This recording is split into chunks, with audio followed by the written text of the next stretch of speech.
Hey, this is Mark Henry, author of Dancing with Energy, Healing Magic, and Mysticism, here to talk to you more about the occult and the paranormal.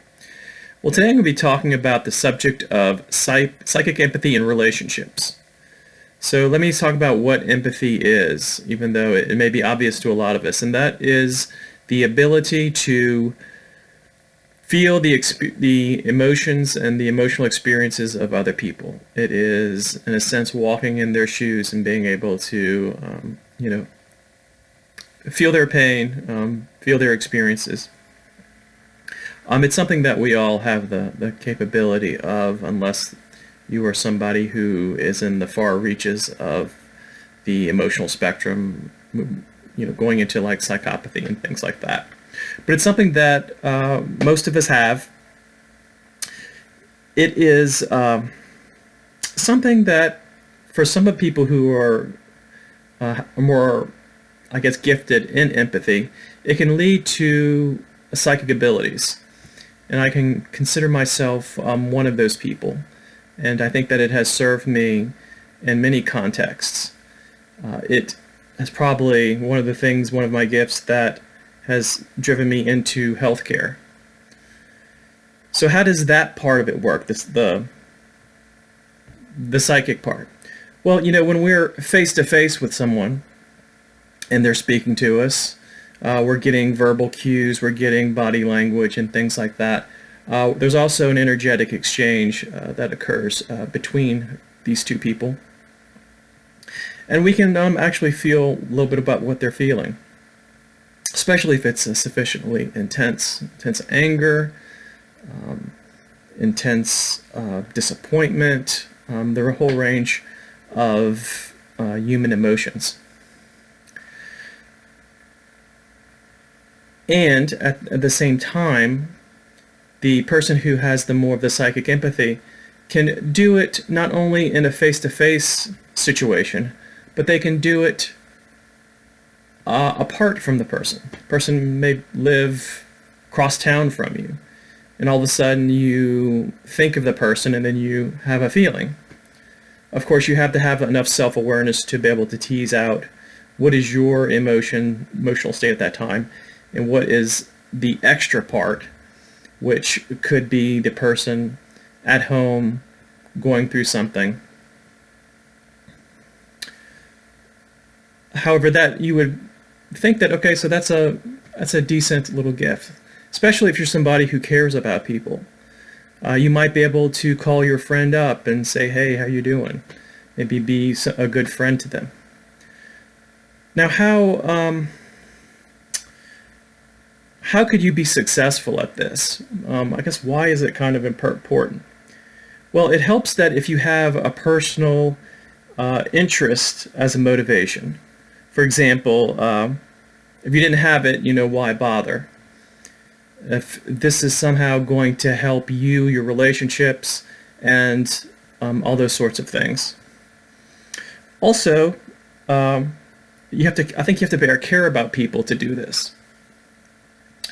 You have friends and you have family, and you may have a wife or husband or whomever, and this is something that you can help with all of these sort of relationships. So how does this work? Well, I guess we'll back up a little bit. I guess the advantages of this would be you get to know people better. That there are the things that people tell us, and that is kind of like the surface level. And then there's things that are experiencing and that they're experiencing underneath, that are below the surface. And you can get kind of deep into that. So when you're able to use this particular gift or talent, it really helps you to understand them on a deeper level. In fact, I find that if this is possible for you, that the empathy that you have, you could actually have more empathy, or at least, well, let's say, necessarily empathy, but maybe the sympathy. You would be able to actually understand people a little bit better. Maybe you'll be a little bit nicer to your friend if you can feel them, what they're experiencing, and how they are on kind of, a little bit of a deeper level. You may also find out information that could be useful to you. For example, one application would be, let's say that you were a single person and you were going kind of doing the dating scene, and let's say that you had a few possibilities, a few suitors, maybe you went on a couple dates with different people, and you wanted to see, because first dates, everybody's putting on their best show, their best parts of them, and there's a lot of times there may be a person who is just trying to have fun, but you want to know, okay, so does this person really like me? So this is something that you can actually use to see. I've done it before to figure out who was kind of a good investment. So let's say that there was certain criteria that I was looking for, and that was one of them. So I had to see how it would be, what would be their feeling at that point in time. And it is a point in time. You can't use it to necessarily predict, but you could necessarily determine how they feel with you inside. So that'd be pretty practical. So how do you do it? I believe most psychic abilities that occur consciously, when it's not necessarily information coming to you, even though I think that part of it does start with this, is it starts with a question. A question begs for an answer. And that is a lot about how psychic reception occurs. So let's say that we went on a date with somebody, and we decided to say, how does X, how does Cheryl, how does John feel about me? Kind of see what you experience. If you're new to this, it's going to take a little bit of practice and a little bit of calibration. You would have to, again, know what you're feeling to be able to tease that out. And then when the information comes in, to be able to see what is what, to make that distinction. So you have to determine through whatever you experience, maybe in your body, the sensations, maybe the pressure, heaviness, lightness, and maybe even the raw emotion. And then with practice, you'll be able to kind of tell over time once you play with this. The second way to do this would be yes and no responses.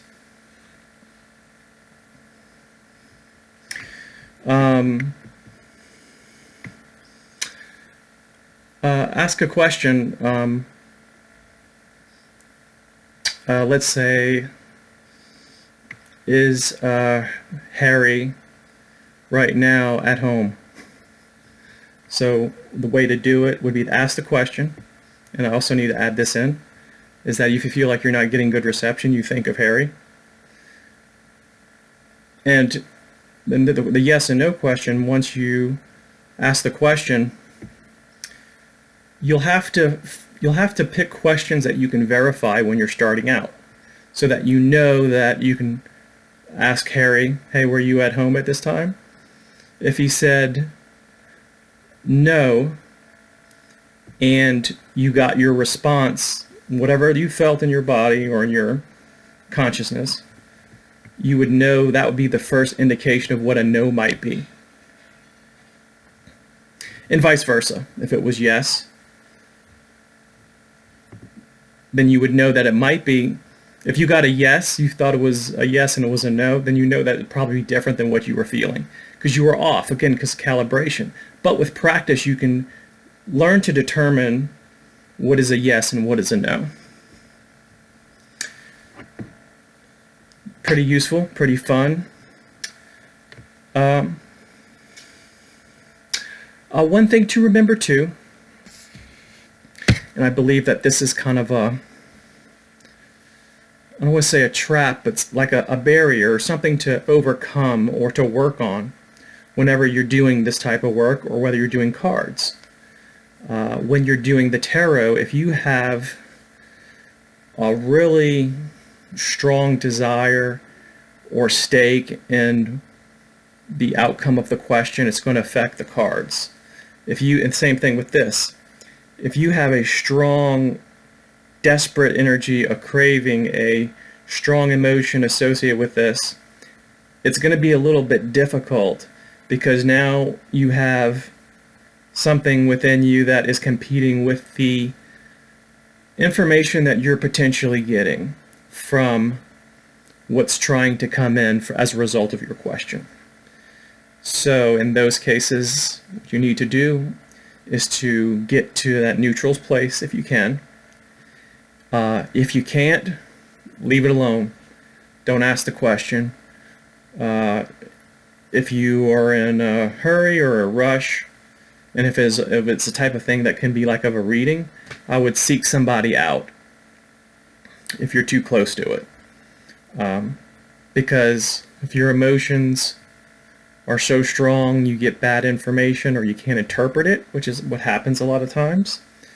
You may be in a place where, if you're not feeling particularly stable, act on whatever information that is inaccurate, incorrect, which could affect things. So we don't want that to happen. So that is my caveat for that. And again, this takes practice. It's not something that, well, some people are naturally gifted and they kind of learn it, but if you're somebody who is just trying this out, play with it a little bit. See how it goes. And let me know. You might know some other applications that you can use, but this is kind of at the basic level. All right, well, please subscribe and like. Comment if you have anything to say. And I will see you in a future video.